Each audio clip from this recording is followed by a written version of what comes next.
Setelah izin mendapatkan obat P3K, ia langsung datang ke kamar Dayun dan merawat lukanya. Di sini, Dayun sudah menjelaskan alasannya terluka, yaitu karena jatuh dari tangga demi menghindari tabrakan sepeda. Izin bertanya, apakah Dayun perlu dibawa ke rumah sakit? Dayun menolak dengan alasan ia baik-baik saja. Padahal sebenarnya, alasan ia tidak ingin pergi ke rumah sakit karena takut luka aslinya ketahuan, yang mana luka yang didapatkannya bukan jatuh dari tangga, tapi hasil dari kekerasan.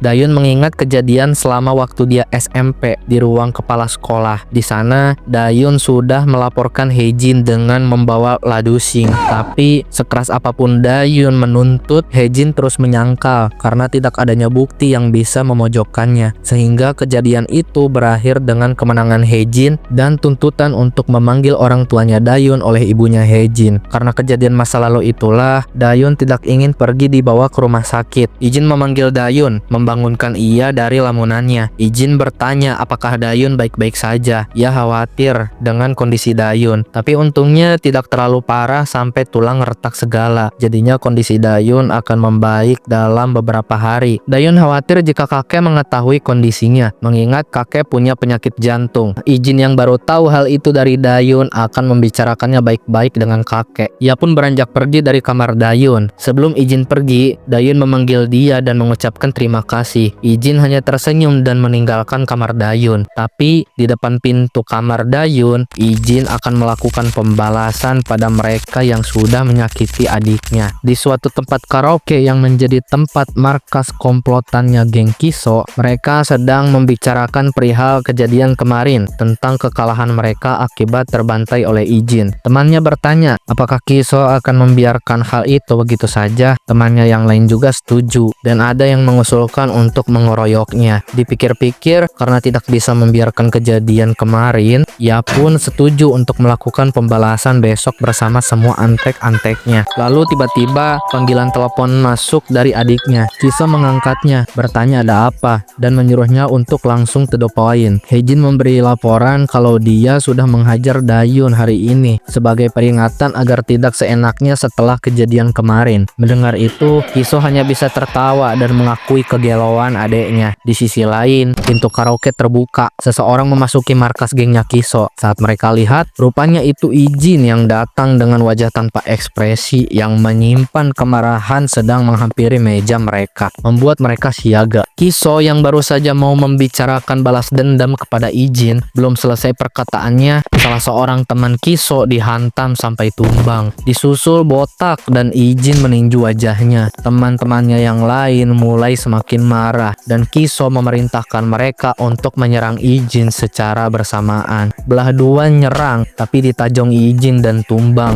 Setelah itu, kerah bajunya ditarik, diangkat, lalu dilempar. Udah kayak sampah. Lalu giliran si Kribo dan Ponjok. Dari belakang ada yang mau gebuk pakai botol kaca. Izin dengan cepat menyingkirkan botol kaca dengan tinju dari tangan orang itu dan bam, dia pun kena pukul. Si Kribo bangkit kembali menyerang, tapi serangannya dihindari Izin. Lalu Izin mencengkram pergelangan tangannya sampai tidak bisa bergerak dan menghantam wajah Kribo dengan sikutnya, lalu tumbang. Si botol yang mau bangkit lagi, kepalanya dipegangin oleh Izin dan wajahnya dihantam pakai lutut sampai mimisan dan tumbang. Kini tinggal Kiso seorang di sini. Hejin adiknya memanggil-manggil dari telepon yang belum dimatikan. Kim Kiso, kau perlu aku ejak berkata, hah? Udah gua bilang buat jangan deketin adek gua.